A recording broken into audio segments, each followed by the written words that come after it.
How are you all today? I hope that you are doing good. Welcome back. This is Healing on the Mat, and my name is Nicole Yvonne. And as you all know, we are journeying through this book, Her Rights. We got 2 more sections to go. And so if you have not been following along, please go back and watch the other videos. I'm not going to give too much detail except that we have already been over right of birth, right of initiation, right of exile, right of intuition, and now we are up to Rite of Creation. The author is Christy Angel Bowman. Either go back and watch the previous videos or do some research on her to find out more about her. But as we embark upon Rite of Creation, I always like to start with the beginning part for you all. And it says, creating is the events the female soul produces with her entire self, such as weaving her story cloth, carving a new space inside her life, starting a business, earning a new title, CEO, wife, president, mother, partner, artist, producer, etc., creating a design, and birthing an idea. And so normally I kind of already have my talking points, and I went through this one. I just think there are too many. So I'm going to kind of go chapter by chapter and break them down. And so the first one says, we are created from bone. And what she wants you to understand here is that while man was created from dirt, biblical speaking, theology wise, man was created from dirt. We were created from bone. And we always think that means bone of my bone, flesh of my flesh. And maybe it does. But what she's trying to tell you here is that we were created from the body. The man was created from the earth. And so it says, a spiritual work Adam must do involves the story of his own origin, the struggle with the ground, while the work Eve must do involves her own unique story, the struggle that will take her back to the body. And so a lot of times, remember, our innate instinct, especially for women, is the body. Like, it is us paying attention to our body. It is us learning what's happening with our body. It's us, because our body keeps the score, but it also gives us all the answers, especially for women. When we have a baby growing inside of us, we are so deeply connected to the body. And when something goes wrong with us, the first place that we're likely going to feel it is in our belly, in our lower abdomen, in our pelvic floor. And so she also reminds you here that if you fold the body in half, this may be a lot to digest, but if you fold the body completely in half, the throat is going to primarily align with your clavicle. It's going to pretty much be there. And so when we have had, she goes on later, I'll read it to you when I get to that chapter, but it's pretty much saying that when we have been bound sexually, when we have been raped, when we have been abused, when we have been molested, when we don't have proper thoughts surrounding sexuality, when we still feel fearful about our sexuality, or we feel like it's wrong and we shouldn't do it and it's taboo, and all the pressure that is placed on women to keep their virginity until they're married, all of that is pressure that if you don't have a good healthy mental concept around it, and it's leaving some internal angst, it is going to affect your throat, and it is going to affect your speaking and what you speak up for, and how genuinely you do it, how passionately you do it, which strips you from your creativity.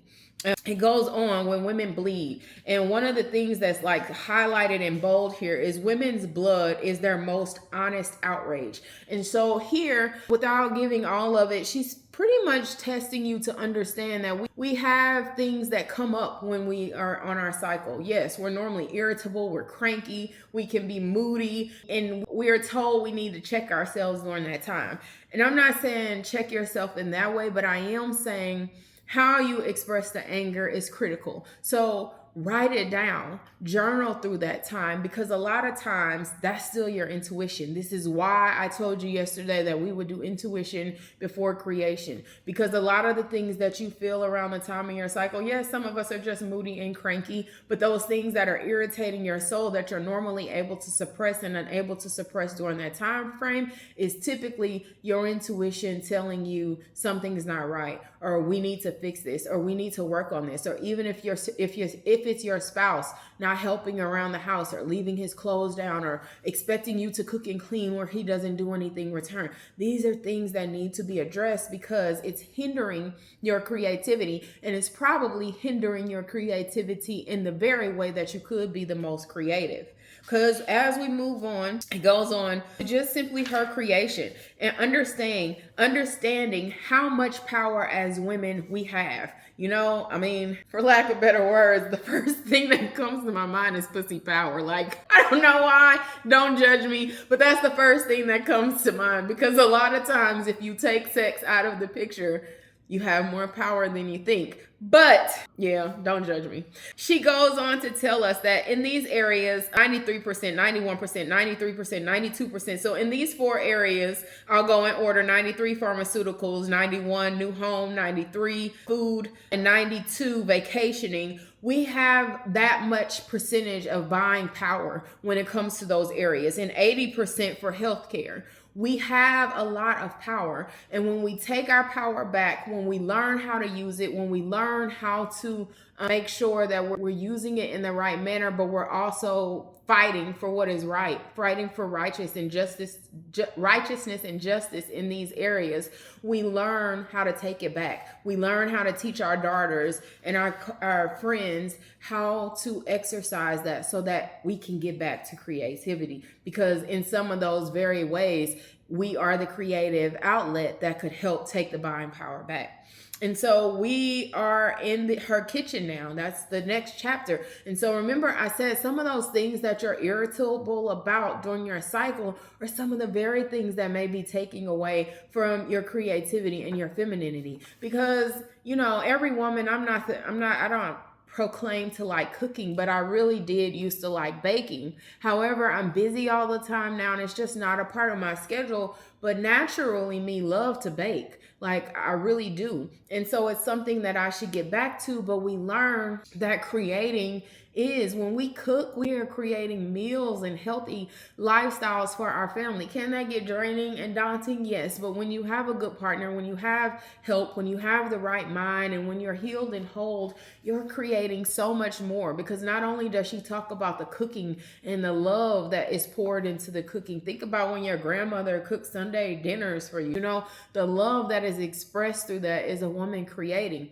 But also the table setting and making sure, like when I had the book club, there was so much more that I wanted to do, but my lack of job right now didn't afford me the opportunity to be able to do everything that I wanted to do. But I had a spread and I had, you know, picked the best silverware and dishes and stuff that I could, but I really wanted to have an upscale event where the table was set, where the food was perfect, where every woman felt like they got a break just being served at this house. You know what I mean? And that's the power that you have to understand, that we do have a lot of power. But she also goes into cooking down the anger. And she said, we must be patient as we cook down the anger of injustice in this world. And I understand that more now than ever, because we can be so angry about a thing. And it's actually on my mind to post this later, but we can be so angry about a thing, and validly so. I'm not taking away the fact that some of our anger is very valid anger. But when we talk about manifestation, we have to manifest the things that we want to see. And when it comes to, I want a car and I want a house and I want this lifestyle, we can manifest that real easy. But when it comes to, my husband is acting crazy and he's on my nerves, the patience that it takes to manifest the man that you want to see is it's a thin line, because people can take your kindness for weakness. I do understand that. But there is a space to manifest the relationship that you want to see, the person that you want to see. And it may take time, but I'm learning right now in this moment of my life that there are some things that I have been praying for. And even though I prayed, it wasn't in vain, but I did not, as often as I could, take the time to stop and see that relationship in the light that it should be in. Right now, I pray for a husband, but I don't like to window shop. Right? I do not like to window shop. And so very rarely do I sit and daydream about my relationship with my husband. I write it down. I tell God what I want. I tell him what I want it to look like and how I want it to be. But I don't sit and manifest and daydream that thing happening, because sometimes love can be painful all at the same time. It's love, but it can still be painful. And so sometimes that traumatic experience blocks us off. And so we need to understand how to, like she said, cook down the anger. In this chapter, she uses a scenario where one of the ladies that used to cook for her family, collard greens was the toughest thing because they were stubborn, they're thick, they're hard, and you have to be patient to get them to cook down. It may be the same with your husbands. It may be the same with those difficult people in your life. It is the same with the world as we see it today. Be patient in your efforts because that still helps your creativity.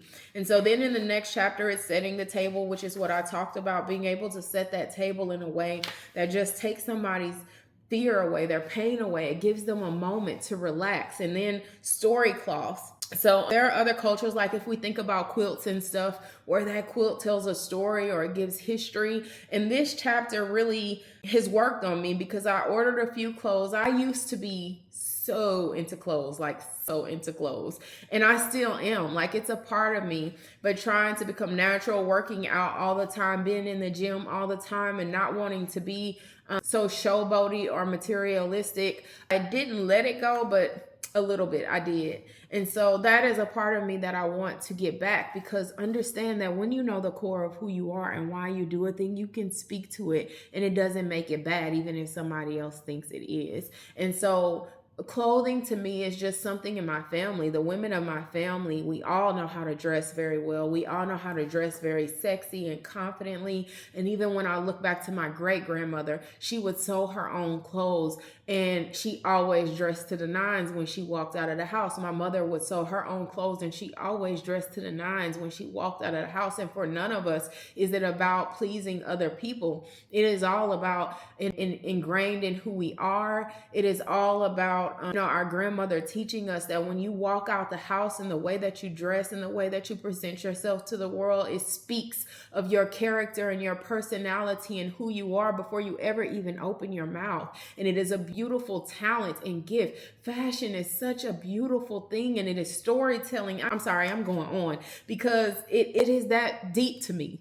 But she goes on to story cloths, and she kind of gets you to understand that clothing and cloth and everything, and even weaving, is a part of women creating life bigger than just birthing a baby. And so we get into weaving, and it says, this is the part that I was saying in the beginning. Yet if the female's body is subject to shame, objectification, and self-harm, she will struggle to weave her internal world and external reality without honest grief and repentance. And so this is where the shadow work comes into play. And this is why our practice is so critical, because when we're on that mat, I want you to be thinking about what is happening in your body, because remember, for women, it is an emotional internal thing. And when you can let it go in the body, it naturally lets go in the mind. And so then co-creating and learning how to co-create with the rest of the world, with other women, creating beautiful stories, letting the story unfold so that other women grow, so that your children grow, so that even your husbands are nurtured in a loving and compassionate way. And then creating define. And she just expresses in this chapter that when we get to that exile story, you cannot create a beautiful story unless you learn to face death. And that does not just mean death itself. Yes, death itself, because when you face the reality that you are going to die, and what do you want to live on after you die, you will live a much different life. But in that same regard, all these other things that we've been through, remember, we are the low vibrating chakras, now we're up to the higher vibrating chakras, and all that negative shit from the past, we need to learn to let it die so that we can create and move forward, being our highest, highest vibrating, fullest thriving selves. And that pretty much sums up the rite of creativity. I hope that you all are ready to get to your mats, because this is going to be a very full body experience. We will take some time and try to rest in these poses, but we are going to work, and it may feel strengthening. It may feel challenging, but you need it in order to keep creating, because creating does not always feel comfortable. It sometimes takes you out of your comfort zone. It pushes you to new levels and new heights, and that is what we want. And so I challenge you all to grab your blocks and get to the mat. I know this one didn't fully encompass men, but you all have things to create as well. So get to it. Find out your story, find out your path, find out the struggles with your fathers, and make sure that you are creating in a healthy way and you are creating in a full vibrating way. And if you join your partner or your spouse, or you're here just to enjoy the ride, this workout will be for you as well. Until next time, you all keep inhaling life and exhaling death. And I will see you on the flip side.